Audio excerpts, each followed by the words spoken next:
আসসালামু আলাইকুম গাইস, আমি আপনাদের আলহামদুলিল্লাহ অনেক ভালো আছি। আপনারা কেমন আছেন? আজকে আমি যাইতেছি ঢাকার উদ্দেশ্যে চাস্তো ভাইয়ের সাথে। আচ্ছা, আমি কি কারণে কিসের জন্য ঢাকা যাই এটা তো আপনাদের জানার দরকার। আমি ঢাকা যাইতেছি মূলত একটা ফোন কিনতে, আর আমরা দুই ভাই বাড়ি দিয়ে নাইমে গেলাম ঢাকার উদ্দেশ্যে। ছোটো ভাই আমগরে দিয়ে দিল টাটা। তাই আমরা দুইজনে হাঁটতে হাঁটতে পাইয়ে গেলাম এক মোটর সাইকেলের দেখা, আর মোটর সাইকেল উঠতেই দিয়ে দিলাম এক হাসি। আর আমি এখন আছি পটুয়াখালীতে, পটুয়াখালী সরকারি কলেজের সামনে দিয়া যাইতেছি বাস স্ট্যান্ডের দিকে। পটুয়াখালী কলেজ দিয়া বাস স্ট্যান্ড যাওয়ার মাঝখানে একটা কররা জায়গা আছে, জায়গাটার নাম ঝাউতলা। আর এই ঝাউতলা এমন একটা জায়গা যেই জায়গায় বিকেলবেলা থাকে হাজারো হাজারো পাখির মেলা। আর পাখি বলতে আপনারা কি বুঝছেন আমিও কিন্তু বুঝি নেই, লিজেন্ডেরা বুঝে নেবেন। আর আমি যা বুঝি এখানে আমি ছাড়া সবাই লিজেন্ড। আচ্ছা, এই টপিকটা বাদ দেই। আর এই জায়গায় আমাদের ভাই বেরাদার বন্ধু বান্ধবের হাজারো স্মৃতি আছে, কারণ আমি এই পটুয়াখালী শহরে 4 বছর আছিলাম। যাক, অনেক কথা বলছি, কথা বলতে বলতে আইসা বললাম বাস স্ট্যান্ডে। আর আমাদের আস্তে আস্তে অনেক লেট হয়ে গেছে, তাই আমরা ভালো সিট পাইনি। যা পাইছি তা নিয়েই আমরা খুশি। আর আমরা দুই ভাই একসাথে থাকলে অলওয়েজ চিলমুড়িই থাকি। আর আমাদের এই সম্পর্কটা দেখে কিছু মানুষের আবার জ্বলে। এত জলাজলির দরকার নাই, তুমি আইসো পুরন ঢাকা আমাদের টং দোকানে, অর্ডারটা তুমি দেবা, বিলটা আমি দেব।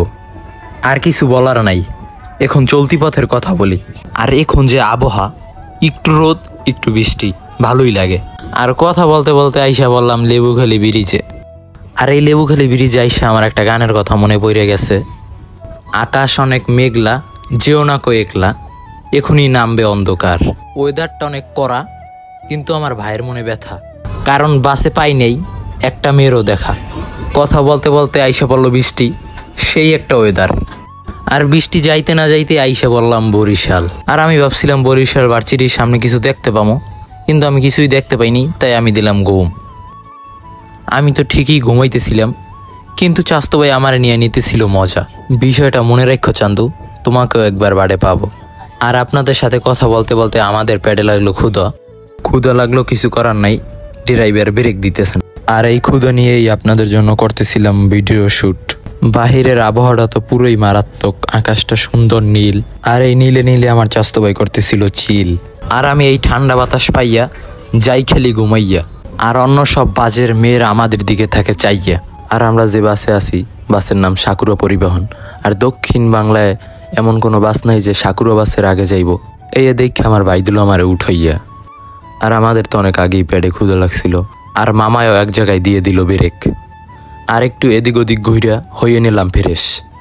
তারপর ঘুইরা পুইরা কিছু খাওয়ান লন কেনাকাটা কইরা উঠে গেলাম আবার বাজে। আর বাজের ভিতরে এখন কেউই নেই, বাসটা পুরোই ফাঁকা।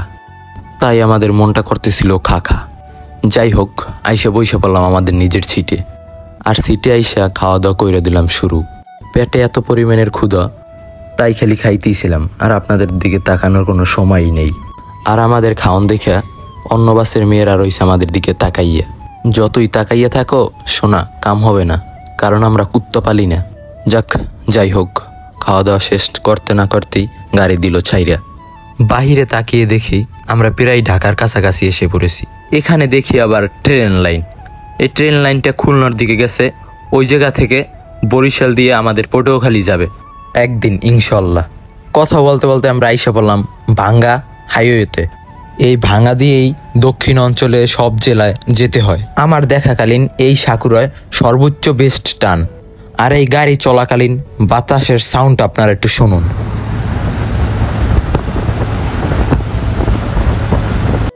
আর বাতাসের সাউন্ড শুনতে শুনতে আমরা আইসা পড়লাম পদ্মা সেতুর টোল প্লাজার সামনে। এই তো টোল দেওয়া শেষ, উঠে গেলাম পদ্মা সেতুর উপরে। আর এই সেতুতে যে ভিউ, মনের দুঃখ কষ্ট সব ভুলে থাকা যায়। আপনারা আমাদের সাথে ভিউটা এনজয় করুন।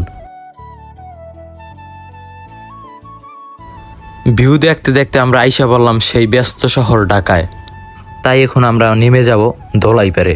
দুই ভাই শেষবারের মতো একটু চিল করলাম। আর ভাই বলতেছিল সবাইকে বাই বাই, আমরা একটু এমনিতেই ক্লান্ত। এই তো বাস থেকে নেমে বাসার দিকে যাচ্ছি। আর আপনাদের থেকেও বিদায় নিয়ে যাচ্ছি। ভালো থাকবেন, সুস্থ থাকবেন, আল্লাহ হাফেজ।